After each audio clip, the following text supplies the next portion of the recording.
आज हम श्री चैतन्य चरितामृत अंत्यलीला पंचम अध्याय श्लोक नंबर 123 पाठ कर रहे हैं। इस अध्याय का नाम प्रद्युम्न मिश्र का रामानंद राय से उपदेश लेना। तो हम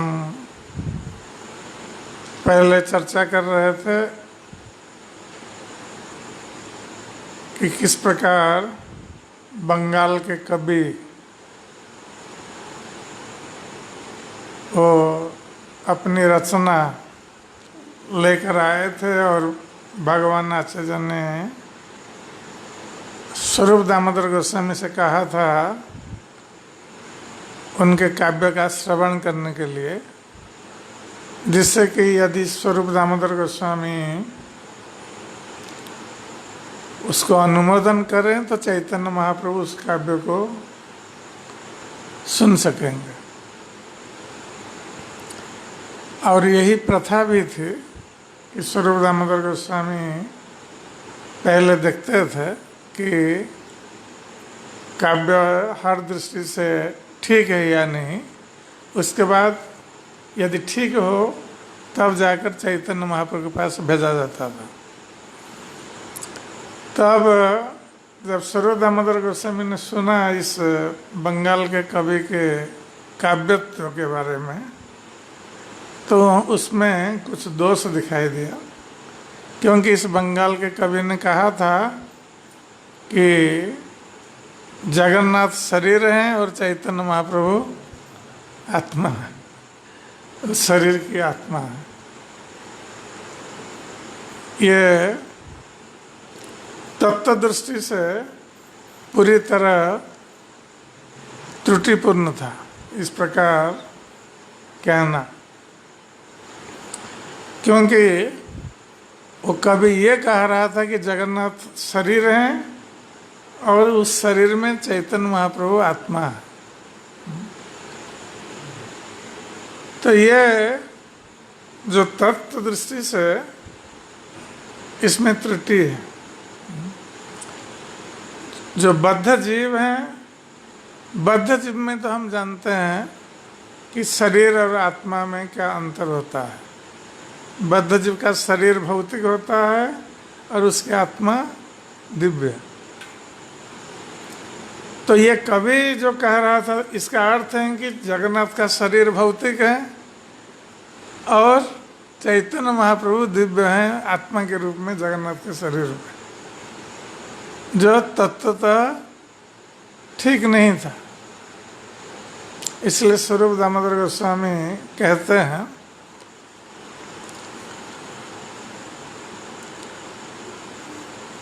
देह देहि विभागो यं ईश्वरे विद्यते क्वचित। ये लघु भागवतामृत और कुर्म पुराण से उद्धृत किया गया है कि पूर्ण पुरुषोत्तम भगवान के शरीर तथा आत्मा में कभी भी कोई अंतर नहीं होता। जिस प्रकार बद्ध जीव के शरीर में आत्मा है और शरीर आत्मा भिन्न है, आत्मा भौतिक, शरीर भौतिक और आत्मा दिव्य, किंतु भगवान के शरीर में ऐसा नहीं होता है। भगवान का शरीर भौतिक नहीं होता है, इसलिए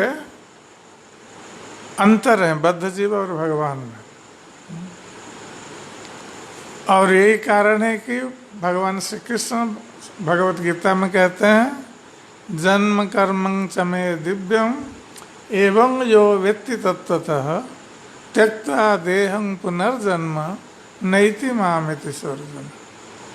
कि मेरा जन्म और कर्म दोनों दिव्य हैं, इसको जो तत्वतः जानता है तो शरीर त्यागने के बाद वो मेरे पास आता है, उसका संसार में पुनर्जन्म नहीं होता। तो भगवान का शरीर दिव्य है, हमारे जैसा भौतिक नहीं है। इसलिए भगवान का शरीर और आत्मा में कोई अंतर नहीं है, सब दिव्य है।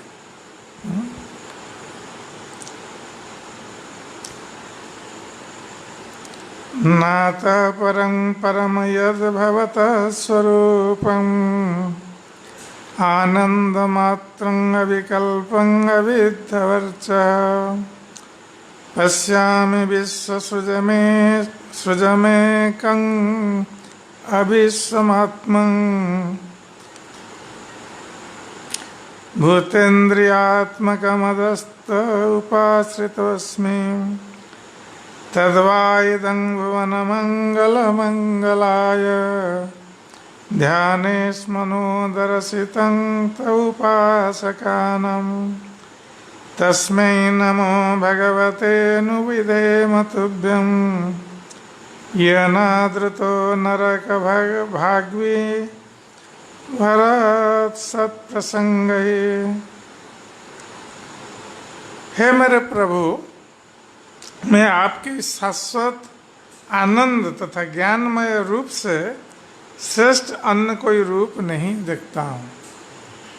तो भगवान के रूप को क्या कहा गया है शास्त्र में? सच्चिदानंदमय। सच्चिदानंदमय स्वरूप भगवान का, सत चित और आनंदमय स्वरूप। और हमारा शरीर असत, अचित और निरानंदमय, संपूर्ण विपरीत।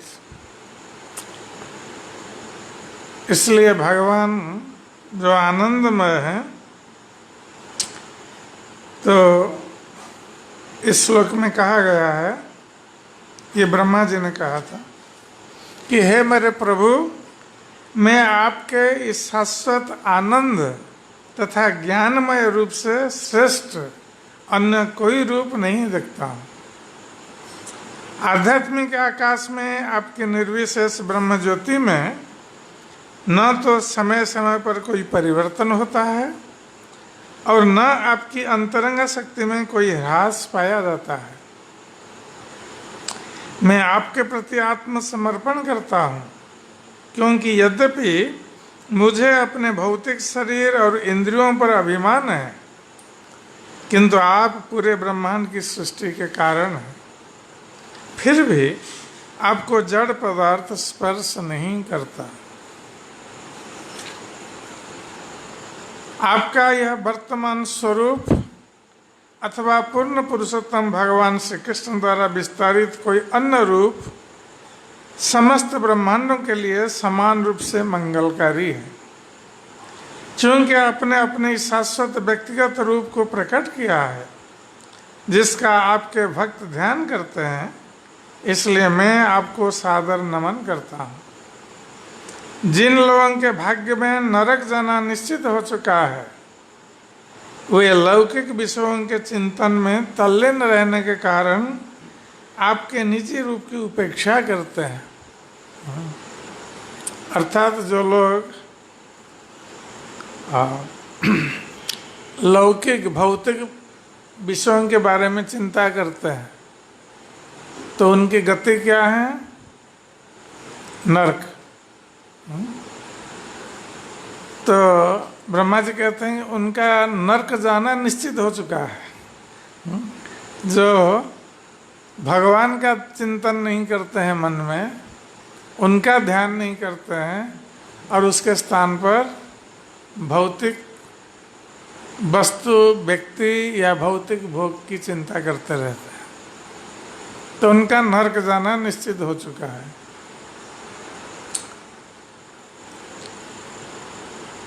कहाँ पूर्णानंद ऐश्वर्य कृष्ण माहेश्वर, कहाँ क्षुद्र जीव दुखी मायर किंकर।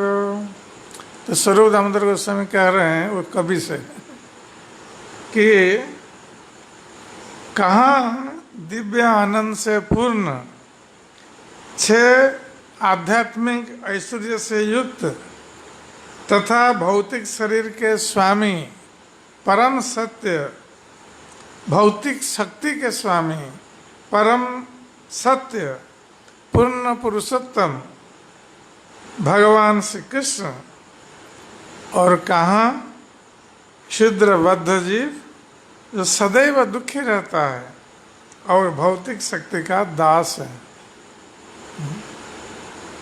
तो इसलिए बद्ध जीव की तुलना भगवान से नहीं हो सकती, क्योंकि बद्ध जीव सदैव माया द्वारा, माया के वशीभूत रहता है, इसलिए दुखी रहता है और भौतिक शक्ति, माया शक्ति का दास बनता है। जबकि भगवान माया के अधीश्वर हैं, माया के स्वामी हैं, इसलिए माया कभी वशीभूत नहीं कर सकती भगवान को। और भगवान परम सत्य है, इसलिए पूर्ण आनंदमय है सब।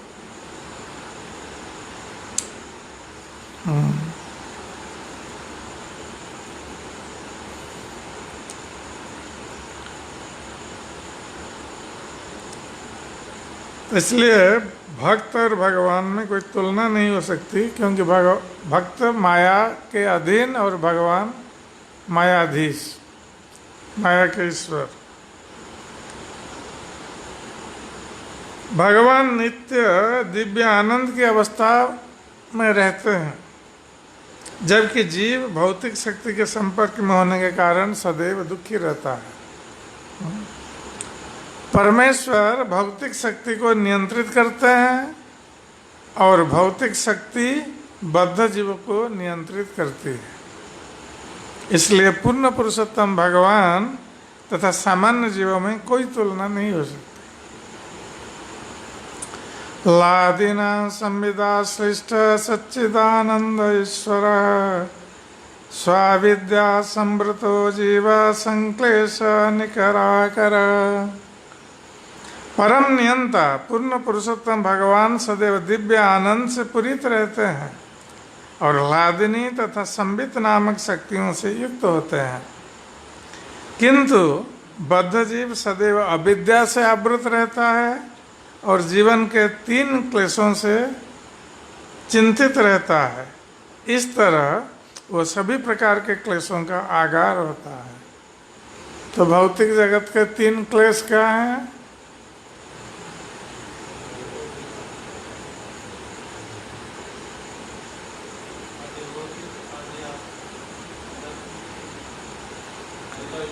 आदि दैविक, आदि भौतिक और आध्यात्मिक। आध्यात्मिक का क्या अर्थ है? आध्यात्मिक क्लेश जो है, दुख है, उसका अर्थ क्या है? आध्यात्मिक क्लेश है जन्म मृत्यु जरा व्याधि। कौन बोल सकता है? आध्यात्मिक सर्वस जन्म मृत्यु जरा व्याधि।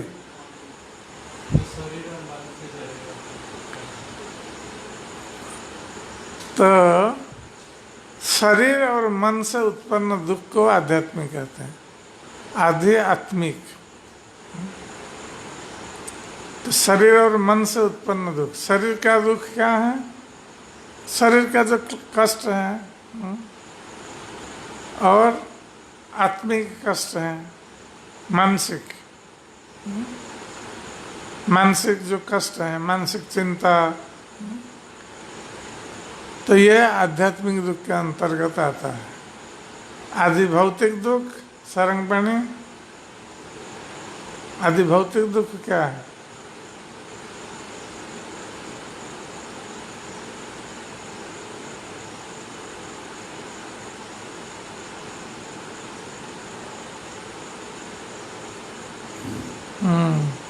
बनमली,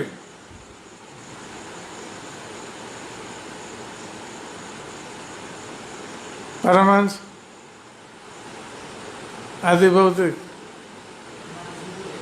हैं? सारे सारे जीव क्या हुआ?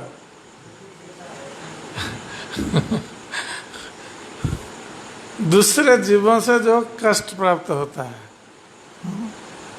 जैसे रास्ते में कोई जा रहा है, किसी कुत्ते ने काट लिया, किसी ने किसी व्यक्ति पर आक्रमण कर दिया, किसी जीव ने या किसी मनुष्य ने, तो दूसरे जीवों से जो कष्ट प्राप्त होता है उसको आदि भौतिक कष्ट कहते हैं। भूत अर्थात प्राणी, दूसरे प्राणियों से जो कष्ट प्राप्त होता है। क्या आदि भौतिक दूसरे प्राणी से कष्ट होता है। और आदि दैविक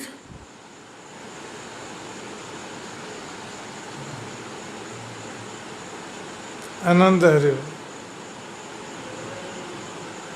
है।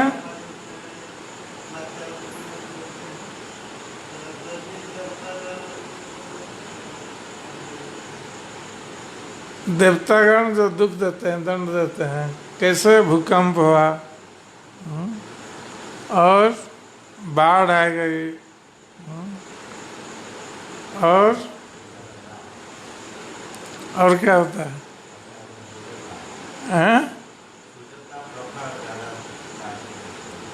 ज़्यादा गर्मी है, ज़्यादा वर्षा, तो ये सब दैवी दंड है। तो इस प्रकार मनुष्य हर समय त्रिताप से, 3 प्रकार के दुखों से दग्धीभूत होता है, कष्ट प्राप्त करता है। इसको 3 प्रकार के क्लेश बताया गया है।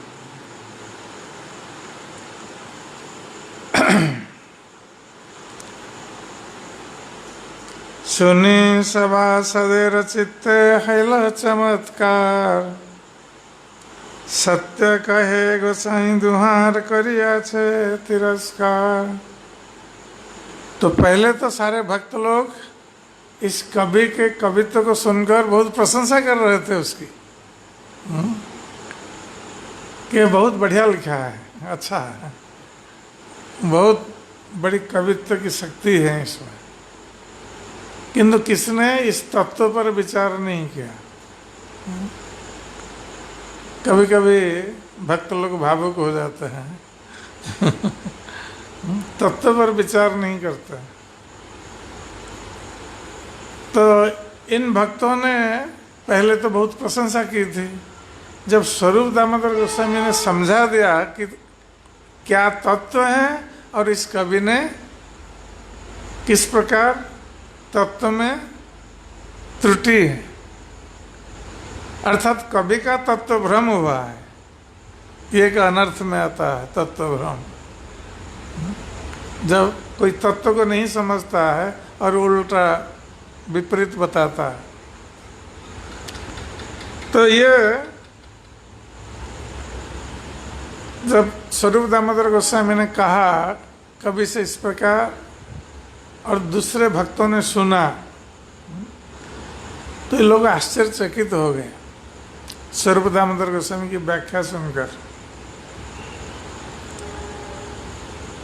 और उन्होंने ये स्वीकार किया कि स्वरूप दामोदर गोस्वामी जो कह रहे हैं वो सत्य। पहले तो कह रहे थे जो कवि कह रहा था बहुत अच्छा है, अब उनको समझ में आया तत्व श्रवण करने के बाद कि स्वरूप दामोदर गोस्वामी जो कह रहे हैं वो सत्य है, कि इस कवि ने दोनों का तिरस्कार किया है। किस किस का? जगन्नाथ का और चैतन्य महाप्रभु का, दोनों का तिरस्कार का। एक को कहा है शरीर, दूसरे को आत्मा। तो इसको तत्व भ्रम हुआ है कवि को।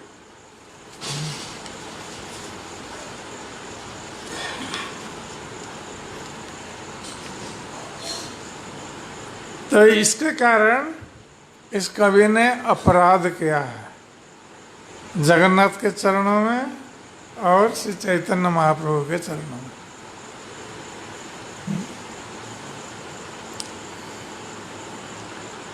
सुनिया कवि रहल लज्जा भय विस्मय, हंस मध्य बका जाय छे किछु नहीं कहे। तो ये सुनकर जो कवि बहुत बड़े उत्साह के साथ आया था कवि अपना कवित्व सुनाने के लिए चैतन्य महाप्रभु को। अब चैतन्य महाप्रभु के पास तो गया नहीं उसका काव्य। अब स्वरूप दामोदर गोस्वामी ने उसकी जो त्रुटि निकाली है, इसको सुनकर कवि को बहुत लज्जा हुई, लज्जा का अनुभव किया कवि ने। और उसके साथ साथ वो आश्चर्यचकित भी हो गए कि स्वरूप दामोदर गोस्वामी किस प्रकार तत्व का विश्लेषण कर रहे थे, कि ये जो कृष्ण तत्व भगवत तत्व है, इसका किस प्रकार अच्छी तरह उन्होंने विश्लेषण किया। इसको देखकर वो आश्चर्यचकित हो गए और मन में भय भी उत्पन्न हुआ कि उसने भगवान के चरणों में अपराध किया है, इसलिए उसका दंड उसको मिल सकता है। क्योंकि भगवान के चरणों में अपराध करने पर व्यक्ति नरकगामी होता है। तो ये कृष्णदास कविराज गोस्वामी कह रहे हैं कि वो कवि वहाँ पर कैसे दिख रहा था ना, हंस मध्य बकय था,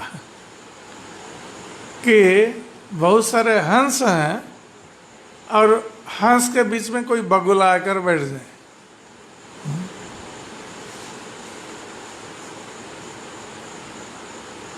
तो हंस की विशेषता क्या है, कोई बता सकता है? हंस की विशेषता क्या है? सरस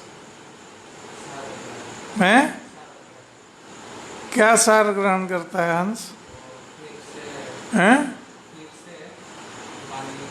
हाँ, जो हंस होता है उसका एक स्वभाव होता है कि हम लोग दूध में पानी मिलाने का अभ्यास है हम लोगों का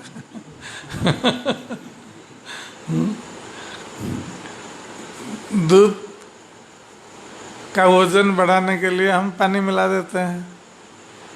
और हंस को यदि पानी मिला हुआ दूध दिया जाएगा तो हंस क्या करता है, केवल दूध पी लेगा, पानी छोड़ देगा। ये उसकी विशेषता है। इस और बगुला क्या करता है? बगुला का स्वभाव क्या है पुरुषोत्तम? हाँ? क्या हंस का विपरीत क्या है?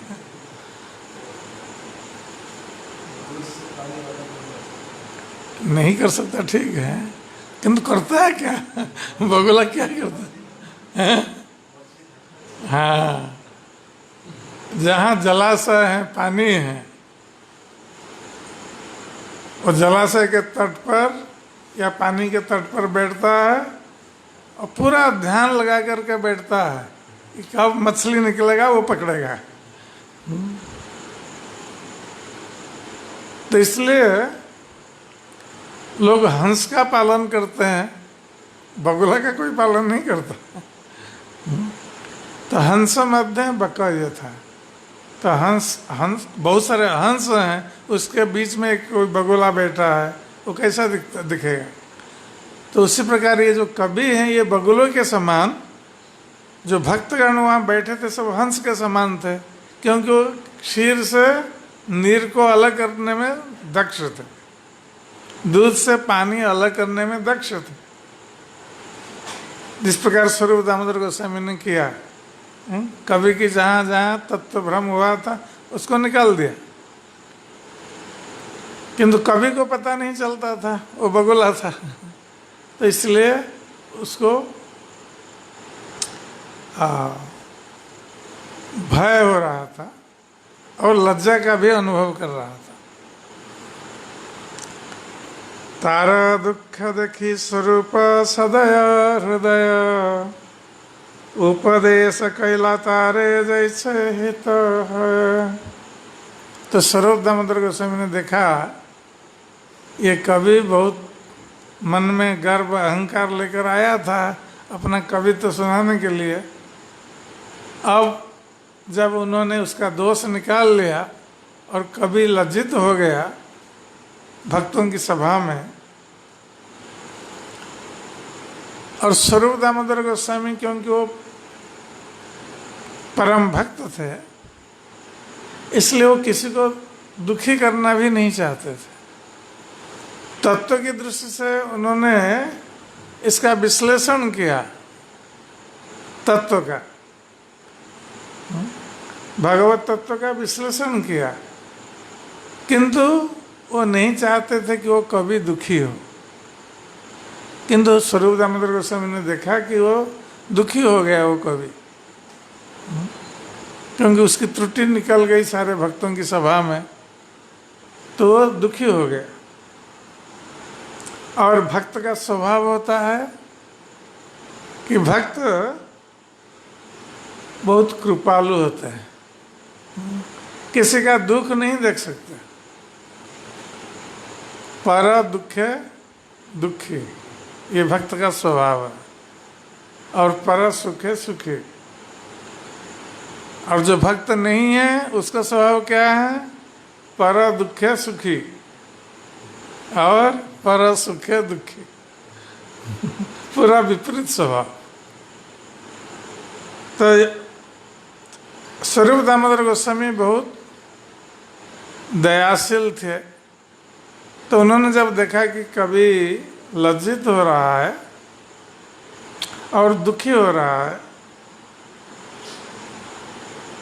तो उन्होंने कवि को उपदेश दिया जिससे कि उसका हित हो सकेगा। यदि स्वरूप दामोदर गोस्वामी ऐसा नहीं करते,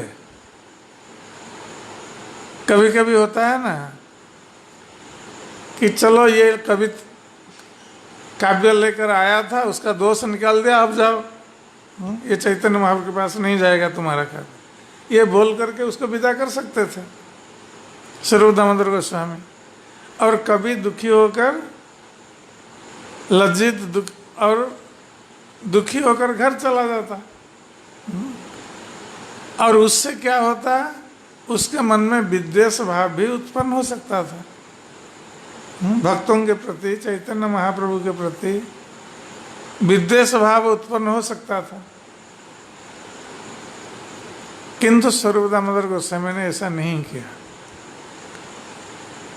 तो इससे हमें ये बात सीखनी चाहिए, जब हम प्रचार करते हैं कभी कभी इस प्रकार हम देखते हैं कि कोई गलत तत्व बता रहा है, हम उसको गलती को हम ठीक कर रहे हैं, बता रहे हैं, और कभी कभी उस तर्क में वो व्यक्ति क्रोधित हो जाता है और हम भी उसके साथ क्रोधित हो जाते हैं, तो वो व्यक्ति सदा के लिए हमसे दूर चला जाता है और भगवान से भी दूर चला जाता है। इसलिए जो प्रचारक हैं उनको ये बात सीखनी चाहिए स्वरूप दामोदर गोस्वामी से। उन्होंने उसकी त्रुटि निकाली, कभी दुखी हुआ, लज्जित हुआ, और वहाँ से उठकर वो चला जाता, कभी फिर नहीं आता चैतन्य महाप्रभु के पास या चैतन्य महाप्रभु के भक्तों के पास। ये स्वाभाविक था। किंतु स्वरूप दामोदर गोस्वामी ने जब देखा कि कभी दुखी हो रहा है, लज्जित हो रहा है, और वो सदैव हृदय, वो कृपालु स्वभाव के थे, भक्त का हृदय दयालु होता है, तो उस कवि पर दया करने के लिए, कृपा करने के लिए स्वरूप दामोदर गोस्वामी ने उसको इस प्रकार का उपदेश दिया जिससे कि कवि का हित हो, आध्यात्मिक और भौतिक दोनों दृष्टि से उसका हित मंगल हो। इस प्रकार का उपदेश दिया कवि को। तो क्या उपदेश दिया स्वरूप दामोदर गोस्वामी ने कवि को?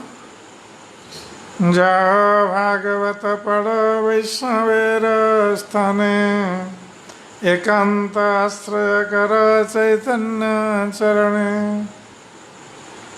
तो कवि ने कहा कि ये जो तत्व है भगवत तत्व, ये भागवत से ही प्राप्त होता है। जो ग्रंथ भागवत और व्यक्ति भागवत, ये दोनों से हम भगवत तत्व को समझ सकते हैं। क्योंकि कवि ने भागवत नहीं पढ़ा है। यदि वो भागवत पढ़ता और इस तत्व को समझता, तब फिर इस प्रकार वो नहीं लिखता।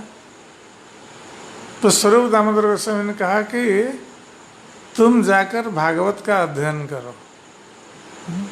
और कहाँ अध्ययन करोगे? ना वैष्णव स्थान।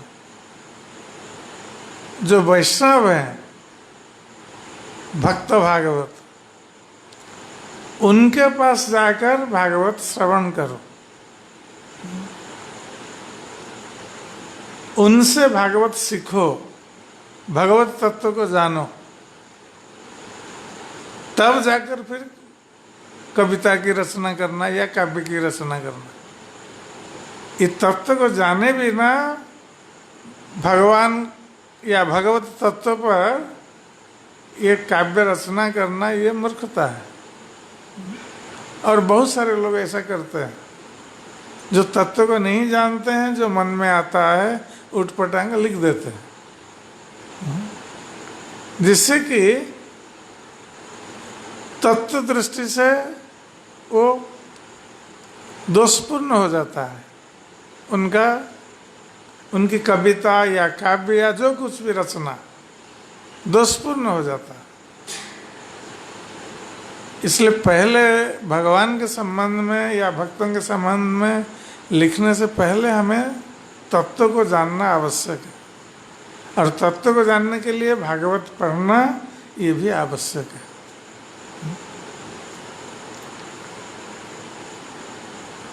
तो स्वरूप दामोदर गोस्वामी ने कहा कि तुम भागवत का अध्ययन करो पहले। और कहाँ अध्ययन करना? वैष्णव के पास जाकर अध्ययन करो। जो भगवान का भक्त है, भक्त भागवत, उनसे श्रवण करना। क्योंकि अधिकतर लोग ऐसे लोगों के पास जाते हैं भागवत श्रवण करने के लिए, जिन लोगों ने भागवत कथा या भागवत सप्ताह को अपनी पेशा के रूप में ग्रहण किया है।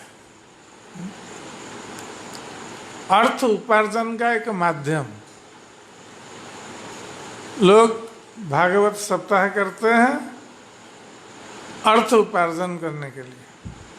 इसलिए भागवत सप्ताह के लिए कोई बुलावा आता है तो पहले ये निश्चित हो जाता है कि उनको कितना रुपया मिलेगा। भागवत सप्ताह पहले तय करके जाते हैं, इतना पैसा नहीं मिलेगा तो हम नहीं जाएंगे।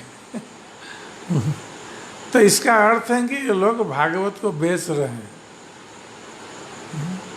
भागवत कथा कहकर जो पैसा लेते हैं, ये भागवत को बेच रहे हैं। और उनका उद्देश्य क्या होता है? भागवत के नाम पर ये जनता का मनोरंजन करते हैं। अर्थात ऐसी बात कहते हैं भागवत के नाम पर जिससे कि श्रोता प्रसन्न हो जाए। और श्रोता प्रसन्न होने पर उनको अधिक पैसा मिलेगा। लोग बुलाएंगे उनको भागवत कथा के लिए, कहेंगे वो बहुत अच्छा वक्ता है, बहुत अच्छा बोलते हैं, बहुत हंसाते हैं, बहुत मज़ा करते हैं और नाच गाना भी करते हैं, गीत गाते हैं। तो ये सब मनोरंजन का साधन है। क्योंकि लोगों का मनोरंजन होता है और जो मनोरंजन करता है उसको बुलाएंगे अधिक पैसा देकर। तो लोगों का उद्देश्य क्या रह जाता है? मनोरंजन। उनसे कोई शिक्षा प्राप्त नहीं कर सकते।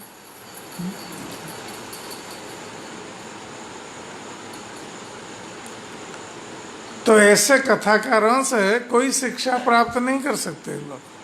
तो हम देखते हैं कभी कभी बड़े बड़े भागवत कथाकार आते हैं और उसमें लाखों रुपया खर्च होता है उस कथा में। भागवत कथाकार भी लाखों रुपया लेते हैं और हजारों लोग आते हैं सुनने के लिए, और इस प्रकार सुनकर भी कोई एक भगवान कृष्ण का भक्त नहीं बनता, क्योंकि वो मनोरंजन के लिए आते हैं। आजकल तो कहा जाता है संगीतमयी भागवत कथा। तो आप जाएंगे भागवत सुनने के लिए ऐसे कथाकारों से, केवल गाना ही सुनकर आएंगे। वो एक सेंटेंस बोलेंगे, एक गाना चालू हो जाएगा, और उनका पार्टी टीम भी रहता है, 40-50 लोग रहते हैं वाद्य यंत्र आदि बजाने के लिए। तो इससे लोग वास्तविक रूप से उपकृत नहीं हो पाते, उनका कोई मंगल नहीं होता। एक बार हम भागवत कथा सुन रहे थे, गए नहीं थे सुनने के लिए, ऐसे माइक से सुना ही पड़ रहा था।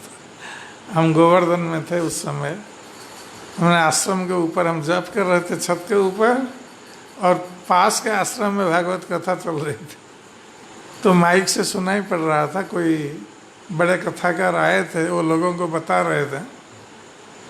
वो बता रहे थे कि आप जिस घर पर हैं वो अपने घर को सजाइए, और अच्छी तरह सजाइए, क्योंकि दूसरे जन्म में आपको उसी घर में जन्म लेना है।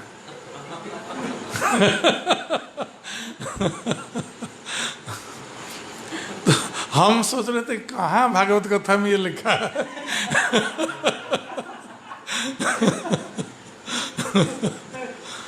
तो भागवत कथाकार कह रहे थे, क्योंकि सब गुजराती लोग थे, जो गृह व्रतानम, घर में रहने के लिए जिन लोगों ने व्रत ले लिया है, तो भागवत कथाकार यदि उनको ऐसा कहेंगे तो लोग खुश हो जाएंगे, क्योंकि घर के प्रति आसक्त हैं। और भागवत कथाकार कह रहे हैं कि अपने घर को सजाओ अच्छी तरह, क्योंकि मृत्यु के पश्चात तुम्हारा जन्म वही होगा।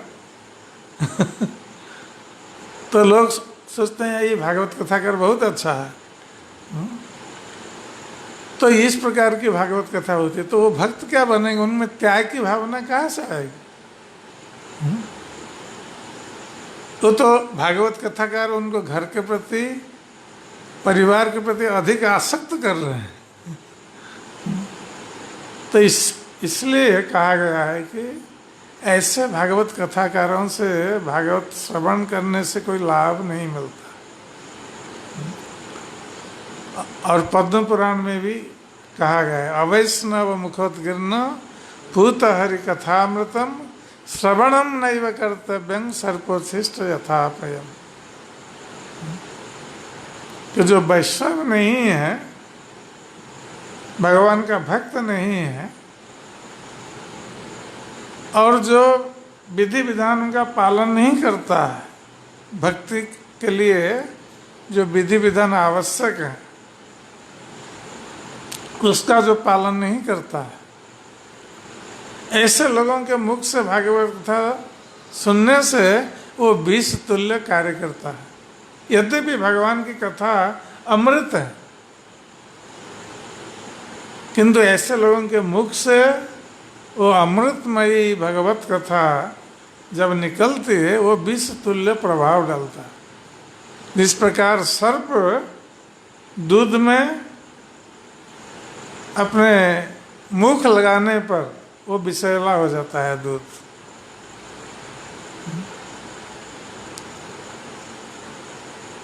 तो इसलिए उस दूध को कोई नहीं पी सकता, और पीने पर मृत्यु सुनिश्चित है। तो इसलिए कहा गया है कि जाओ भागवत पढ़ो वैष्णवेर स्थाने एकांत आश्रय कर चैतन्य चरण। तो भगवान के जो भक्त हैं वैष्णव, उनसे भागवत श्रवण करना चाहिए, उनसे भागवत का अध्ययन करना चाहिए और चैतन्य महाप्रभु के चरणों में एकांत रूप से आश्रय ग्रहण करना चाहिए। तब जाकर कोई भगवत तत्व को समझ सकता है।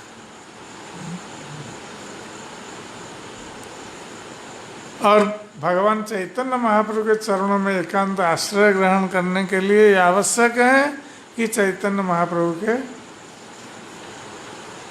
साथी, हाँ ये बाद में आएगा, तो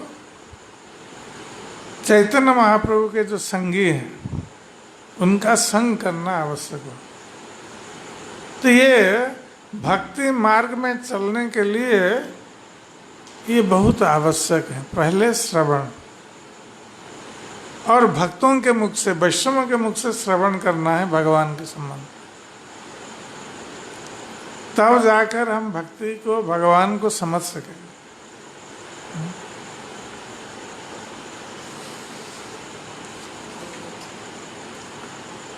चैतन्येर भक्तगणेर नित्य कर संग, तवे तो जानिबा सिद्धांत समुद्र तरंग। तो स्वरूप दामोदर गोस्वामी ने कवि से कहा कि पहले तो तुम वैष्णव के मुख से भागवत का श्रवण करो, उनसे भागवत सीखो और चैतन्य महाप्रभु के चरणों में आश्रय ग्रहण करो। और चैतन्य महाप्रभु के चरणों में आश्रय ग्रहण करने के लिए मार्ग क्या है कि चैतन्य महाप्रभु के जो संगी हैं, भक्तगण हैं, उनका संग करना आवश्यक है। क्योंकि चैतन्य महाप्रभु के भक्तगण ही हमें बता सकते हैं कि चैतन्य महाप्रभु के चरणों में कैसे आश्रय ग्रहण करना है। तब जाकर हम इस भगवत तत्व सिद्धांत जो समुद्र के तरंगों के समान है, उसको समझने में हम समर्थ हो सकते हैं।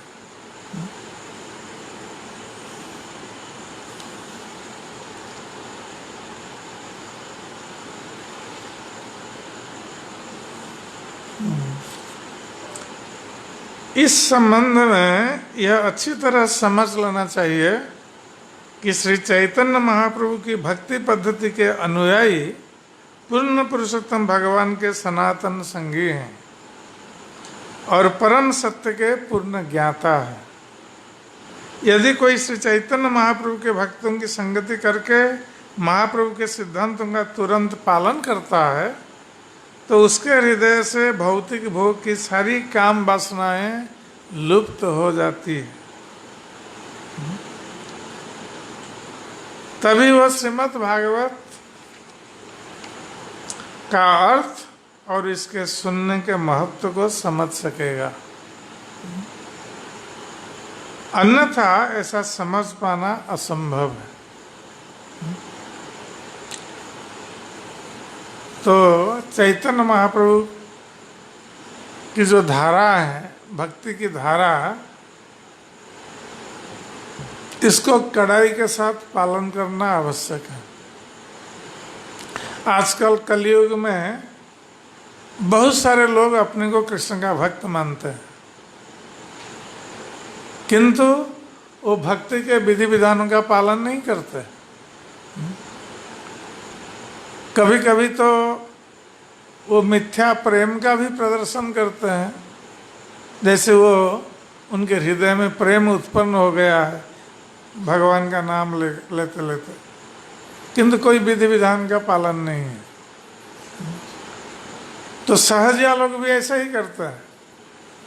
सहजिया लोग हरिनाम करके भूमि पर लौट जाते हैं और उनको कोई देखेगा, सोचेगा कि इनमें कितना प्रेम है भगवान के प्रति। सहजिया लोगों को जो देखेगा, उनके आचरण को।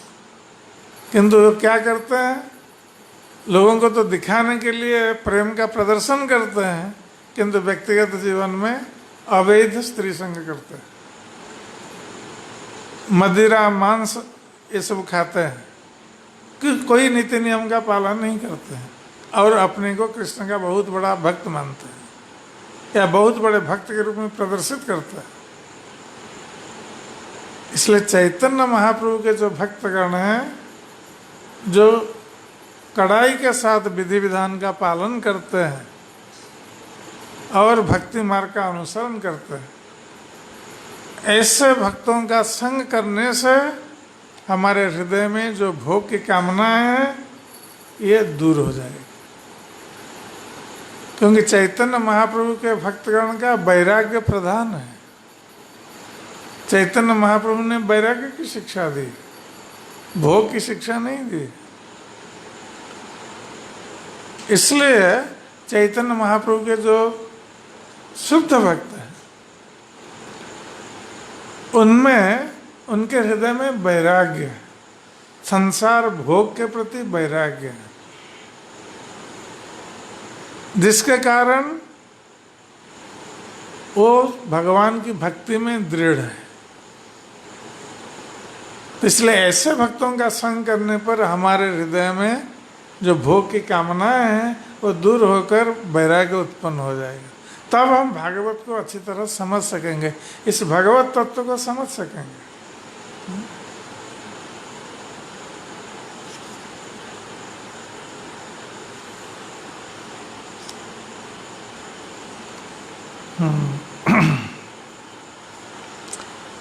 तबे तो पांडित्य तुम्हार हईवे सफल, कृष्णेर स्वरूप लीला वर्णिवा निर्मल। तो स्वरूप दामोदर गोस्वामी ने कहा कि तुम यदि ऐसा करोगे तब तुम में जो भी पांडित्य है, जो ज्ञान है, वो वस्तुतः सफल हो सकेगा। अब तुम अपने ज्ञान का दुरुपयोग कर रहे हो। तुम में जो पांडित्य शक्ति है, कविता लिखने की जो शक्ति है, ये हर कोई कविता लिख नहीं सकता। तो भगवान ने अलग अलग व्यक्तियों को अलग अलग कलाएं दी है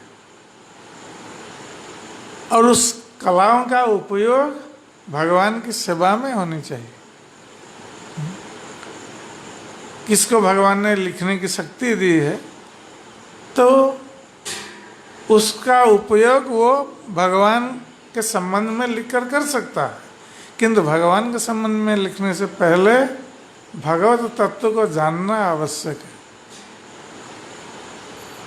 तब जाकर उसके लिखने की कला या पांडित्य सफल हो सकता है। जय श्री राम। तो स्वरूप दामोदर गोस्वामी कहते हैं कि श्री चैतन्य महाप्रभु और उनके भक्तों के सिद्धांत का यदि तुम पालन करोगे तभी तुम्हारी विद्या सफल होगी, तभी तुम भौतिक कलमश के बिना कृष्ण की दिव्य लीलाओं के विषय में लिख सकोगे। तभी जाकर तुम्हारी रचना दोषमुक्त रहेगी।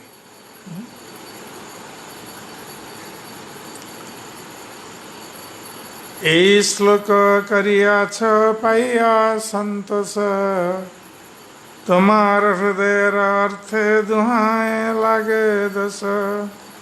तो स्वरूप दामोदर गोस्वामी ने कहा कि तुमने ये जो श्लोक की रचना की है, इसमें तो तुम्हें संतोष मिला है। तुम ये सोच रहे हो कि हमने बहुत बढ़िया श्लोक की रचना की है, तुम मन नहीं मन संतुष्ट हो रहे हो, किंतु तुमने जो लिखा है इस दोनों के संबंध में तुम्हारा अपराध हो गया। दोनों के संबंध में अर्थात जगन्नाथ और श्री चैतन्य महाप्रभु, उनके संबंध में तुमने जो लिखा है तो गलत लिखा है, इसलिए तुम्हारा अपराध हो गया उनके चरणों में। किंतु तुम मन ही मन संतुष्ट हो रहे थे कि तुमने बहुत बढ़िया श्लोक लिखा, अच्छा श्लोक लिखा है।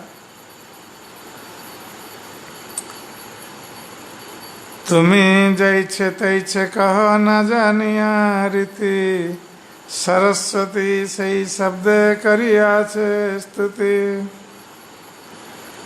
तो स्वरूप दामोदर गोस्वामी कह रहे हैं कि तुमने वास्तविक लिखने का जो नियम है,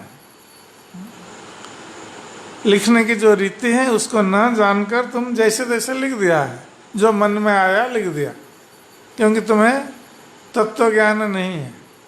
जगन्नाथ कौन है तुम्हें ज्ञान नहीं है, चैतन्य महाप्रभु कौन है तुम्हें ज्ञान नहीं है। जो मन में आया तुमने लिख दिया। किंतु यद्यपि इस दृष्टि से इसमें दोष पाया गया है तुम्हारी रचना में, किंतु सरस्वती देवी वस्तुतः तुम्हारे शब्दों में सरस्वती देवी भगवान की स्तुति कर रही है। तुमने तो अपराध किया है भगवान के तत्व को न जानकर ऐसा लिखकर, किंतु सरस्वती देवी ने इन शब्दों के द्वारा भगवान की स्तुति की है। अर्थात तुमने जो लिखा है उसके अर्थ को सरस्वती देवी ने बदल दिया है, भगवान की स्तुति में उसको बदल दिया है। तुमने जो लिखा है उससे तो दोष आ जाता है, किंतु सरस्वती देवी ने उन शब्दों के अर्थों को बदल दिया है भगवान की स्तुति में। अब कैसे बदल दिया है स्वरूप दामोदर गोस्वामी आगे समझाएंगे, हम कल श्रवण करेंगे। हरे कृष्ण।